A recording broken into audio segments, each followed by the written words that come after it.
आपण पाहताय महाराष्ट्र खबर न्यूज। या बातमीचे प्रायोजक आहेत Shri Ganesh jewellers and Saraf products Pune.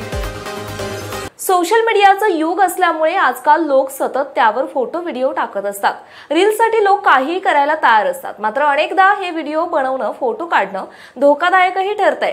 काहींना आपला जीवही गमवावा लागतोय। अशीच एक आणखी घटना छत्रपती संभाजीनगर मधून समोर आली आहे।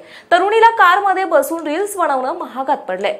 छत्रपती संभाजीनगर जिल्ह्यातील दौलताबाद परिसरात असणाऱ्या सुलीभंजन येथील दत्त मंदिराजवळ हा भयानक अपघात घडला। कारमध्ये बसून रील्स बनवणं एका युवतीला चांगलंच महागात पडलं।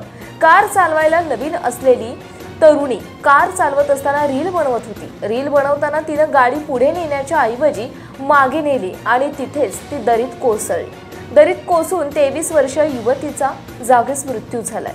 श्वेता दीपक सुरवसे ही तरुणी आणि मित्र शिवराज संजय मुळे हे दोघेही संभाजीनगर येथील एका कारने दत्त मंदिर परिसरात आले होते। या ठिकाणी मोबाईलवर रील्स बनवताना तिने तिच्या मित्राला सांगितलं की मी पण कार चालवून बघते। मात्र ही तरुणी कार चालवायला नवीन असल्याने तिनं कार पुढे नेण्याऐवजी कारचा रिव्हर्स गिअर टाकला आणि ही कार थेट दरीत कोसळली। दरम्यान सुलीभंजन येथील दत्त मंदिराचा परिसर पावसाळ्यामुळे निसर्गरम्य असतो, त्यामुळे अनेक पर्यटक तिथे येत असतात आणि वेगवेगळ्या प्रकारच्या रील्स बनवत असतात। मात्र या तरुणीला रील्स बनवणं जीवावर बेतलंय। आपण पाहताय महाराष्ट्र खबर न्यूज। या बातमीचे प्रायोजक आहेत Shri Ganesh jewellers and Saraf products Pune.